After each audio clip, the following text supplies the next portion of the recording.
عصر کی نماز کب تک پڑھ سکتے ہیں؟ عصر کی نماز کب تک پڑھ سکتے ہیں؟ کیا مغرب کی اذان تک عصر کی نماز پڑھی جا سکتی ہے؟ سید عمران بنگلور سے۔ دیکھیں، عصر کی نماز اس وقت تک قضا نہیں ہوتی جب تک مغرب کا وقت شروع نہیں ہو جاتا۔ سورج جب مکمل غروب ہوگا تو عصر کی نماز ہو گئی قضا۔ اس سے پہلے جب آپ عصر پڑھیں گے تو وہ قضا نہیں ہوگی، ادا ہوگی۔ لیکن اتنی تاخیر عصر میں حرام ہے، ناجائز ہے۔ جب سورج ایک نیزے پر، سوا نیزے پر ہونا، ایک نیزہ تقریباً کہ جس سورج کی چمک ختم ہو جاتی ہے اس وقت سورج کی طرف آپ آرام سے دیکھ سکتے ہیں۔ جب اتنا سورج قریب ہو جائے ڈوبنے کے تو پھر مکروہ وقت شروع ہو جاتا ہے۔ اتنی دیر عصر میں جائز نہیں ہے، اس سے پہلے عصر پڑھنا لازم ہے۔ لیکن اگر کسی نے اتنی دیر کر دی، گناہ تو ہو گیا مگر اب مزید دیر نہیں کر سکتا، اس پر اسی وقت لازم ہے کہ عصر کی نماز پڑھے۔ یہاں تک کہ سورج غروب بھی ہو رہا ہے تو بھی عصر پڑھنی پڑے گی اس کو، لیکن اتنی تاخیر کا گناہ ہوگا بہرحال اس کو۔ حضرت موسیٰ کی والدہ کا نام کیا تھا؟ محمد ریحان، مظفر نگر، انڈیا۔ مجھے حضرت موسیٰ علیہ السلام کی والدہ کا نام معلوم کرنا ہے۔ میں نے ایک دو جگہ اور پتہ کیا لیکن معلوم نہیں ہو سکا۔ بھائی آپ کو ساری دنیا کے سارے پیغمبروں اور جتنے بھی لوگ ہیں ان کی اماؤں کے نام یاد ہیں آپ کو یا معلوم ہے؟ جب نہیں معلوم تو اگر حضرت موسیٰ کی والدہ کا نام بھی معلوم نہیں ہے تو اس میں کیا ہو گیا؟ تو کیوں اپنے ٹائم کو ایک ایسی چیز میں لگا رہے ہیں جس کا کوئی نہ دنیا میں کوئی خاص فائدہ نہ آخرت میں؟ تو اس لیے مجھے تو پتہ نہیں ہے کیا نام تھا اور نہ میں نے تحقیق کی ہے۔ پتہ چل جائے تو ہمیں بھی بتا دیے گا، ایک میسج بھیج دیے گا۔ داڑھی بڑھانے کے لیے تیل لگانا، کیا ہم داڑھی بڑھانے والا تیل استعمال کر سکتے ہیں؟ کیا یہ جائز ہے یا نہیں؟ شہباز صاحب انڈیا سے۔ ہاں بھائی جائز ہے، کہ کیا ہوتا ہے اس سے؟ داڑھی بڑھ جائے اچھی بات ہے۔ کیا عورت جہاد کر سکتی ہے؟ کیا اسلام میں عورت کو اجازت ہے کہ وہ جنگ میں شریک ہو جائے اور جہاد کرے؟ اگر نہیں ہے تو پاکستان آرمی میں جو عورتیں موجود ہیں ان کا کیا حکم ہے؟ ابرار الحسن پشاور سے۔ مجھے نہیں پتا پاکستان آرمی میں خواتین کیوں ہیں، ان کوئی وجہ ہوگی واللہ عالم۔ جب تک تحقیق نہ ہو کسی چیز کی ان کی کیا مجبوری ہے خواتین کو رکھنے کی، تو اس وقت تک تو وہی انہی سے پوچھا جائے، وہی بتائیں گے۔ لیکن نارملی جو ہے جب تک مردوں سے یہ ضرورت پوری ہو رہی ہو تو خواتین کو نہیں رکھنا چاہیے، کیونکہ ظاہر ہے اللہ نے عورت کو کمزور پیدا کیا ہے، اس میں اس طرح سے طاقت نہیں ہوتی جس طرح مردوں میں ہوتی ہے۔ تو جو خواتین کے کام ہیں وہ خواتین کو کرنے چاہیے۔ خواتین کا جو بنیادی کام ہے گھر داری ہے، یہ بھی جہاد سے کم نہیں ہے۔ جتنی بھی دنیا میں بڑے لوگ پیدا ہوئے ہیں ان کو جنا بھی تو عورتوں نہیں ہے نا۔ کسی نے بڑی پیاری بات کہی کہ اللہ نے کسی عورت کو پیغمبر نہیں بنایا، تو اس میں بظاہر ایک عورت کی توہین ہے کہ کوئی عورت پیغمبر نہیں ہے، لیکن فخر کی بات کیا ہے کہ کوئی پیغمبر ایسا نہیں ہے جس کو عورت نے نہ جنا ہو۔ تو ہر پیغمبر کو اللہ نے ایک ماں دی ہے، جس ماں نے بچپن میں ان کو پالا ہے۔ بغیر باپ کے تو پیغمبر پیدا ہوئے ہیں حضرت عیسیٰ علیہ السلام، لیکن ماں کے بغیر نہیں پیدا ہوئے۔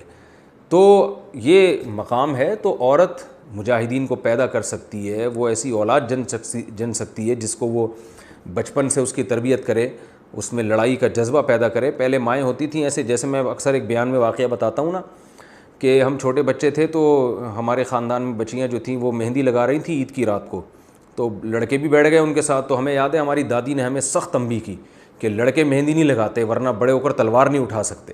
تو یہ دیکھیں تربیت ہے نا، دادی بھی تو ماں کی طرح ہی ہوتی ہے۔ تو مائیں اس طرح بچوں کی تربیت کر سکتی ہیں، ان کو اچھا انسان بنا سکتی ہیں، پھر میدانوں بھیجیں ان کو، لڑیں گے وہ انشاءاللہ ملک کے لیے، قوم کے لیے۔ تو یہ بھی عورت کا جہاد ہے۔ لوگ سمجھتے ہیں گھر داری آسان کام ہے، آسان نہیں ہے۔ اولاد کو پیدا کرنا، ان کو پالنا اور شوہر کے ساتھ کاموں میں ہاتھ بٹانا، یہ بہت بڑا جہاد ہے۔ اور یہ جو مثل مشہور ہے کہ ہر کامیاب مرد کے پیچھے ایک عورت کا ہاتھ ہوتا ہے، یہ بہت حد تک صحیح مسئلہ ہے، یہ واقعی ہاتھ ہوتا ہے۔ اگر گھر میں خواتین اس طرح سے گھرداری نہ سنبھالیں تو جو باہر کام کرنے والے مرد ہیں وہ دل جمی کے ساتھ کام نہیں کر سکتے۔ جتنے بڑے بڑے علماء دنیا میں جنہوں نے بڑے کام کیے، ان کی گھر والے تھے جنہوں نے ان کو گھر کی طرف سے بے فکر کر دیا۔ تو اس طرح سے دونوں اس کے مل کر جو ہے نا زندگی کی گاڑی چلتی ہے۔ دونوں ہی گھر سے باہر چلے جائیں گے تو گھر تو رہے گا نہیں پھر، اور انسان کی نیچر ہے وہ گھر کے بغیر نہیں چل سکتا۔ باقی یہ کہ اسلام میں ایسی خواتین بھی گزری ہیں جنہوں نے گھوڑ سواری کی اور میدان جنگ میں بڑے کارنامے ان کے رہے ہیں۔ صحابیات میں بھی ایسی صحابیہ گزری ہیں جو بالکل مردوں کی طرح ڈھاٹا باندھ کے گئیں اور گھوڑے پہ سوار ہو کے بہت بہادری کے جوہر دکھائے، لوگ پہچان ہی نہیں سکے کہ یہ کوئی عورت ہیں۔ لیکن ایسے واقعات بہت کم ہیں اور ایک ضرورت کی بیس پر ایسا ہوا ہے۔ عمومی طور پر مسلمانوں میں مرد ہی میدان جنگ میں لڑتے رہے ہیں، اور آج بھی پوری دنیا میں آپ دیکھ لیں آرمی میں خواتین ہوتی تو ہیں لیکن ان کا ریشو پوری دنیا میں بہت کم ہے۔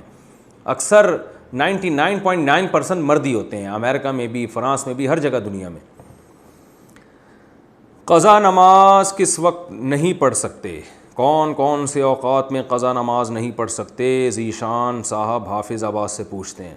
بھائی جو مکروہ وقت ہے سورج نکلتے ہوئے اور زوال کا وقت، جب سورج بالکل سر پر ہوتا ہے، اور غروب آفتاب کا وقت، یعنی سورج جب ایک نیزے پر ہوتا ہے، غروب ہونے کے قریب ہوتا ہے، تو یہ 3 وقت ایسے ہیں جن میں کوئی بھی نماز جائز نہیں ہے، یعنی قضا نماز اس میں جائز نہیں ہے۔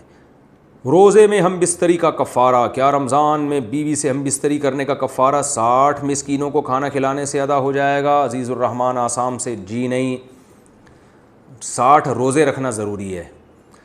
جو روزے رکھنے کی طاقت ہی نہ رکھتا ہو، جیسے کوئی بوڑھا ہے بہت، یا کوئی مستقل بیمار ہے جس کو یہ پتہ ہے کہ اب میں کبھی ٹھیک نہیں ہو سکتا، جیسے بعض شوگر کے پیشنٹ ایسے ہوتے ہیں جو یعنی اب زندگی بھر کے لیے مایوس ہو چکے ہوتے ہیں، ان کی شوگر لیول اس اسٹیج پہ ہوتا ہے، سردیوں میں بھی نہیں رکھ سکتے جب دن چھوٹے ہوں، تو جو پوری زندگی روزے رکھ ہی نہ سکے، اس کے جسم میں یہ طاقت ہی ختم ہو گئی ہو، تو اس کے لیے ہے کہ 60 روزے، ورنہ جب تک روزہ رکھنے کی طاقت جسم میں، باڈی میں موجود ہے، آپ 60 روزے نہیں، 60 مسکینوں کو کھانا نہیں کھلا سکتے، آپ کو لگاتار 60 روزے رکھنے پڑیں گے۔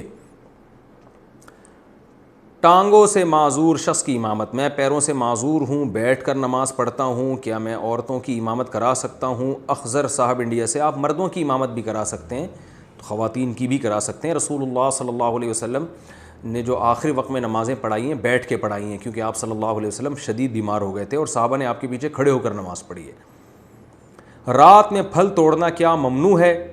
کیا رات کے وقت پیڑوں کو توڑا جا سکتا ہے یا ان کی پتیوں یا پھل فروٹ کو توڑا جا سکتا ہے؟ کاشف علی اتر پردیش، جی ہاں توڑا جا سکتا ہے، کوئی گناہ نہیں ہے اس میں۔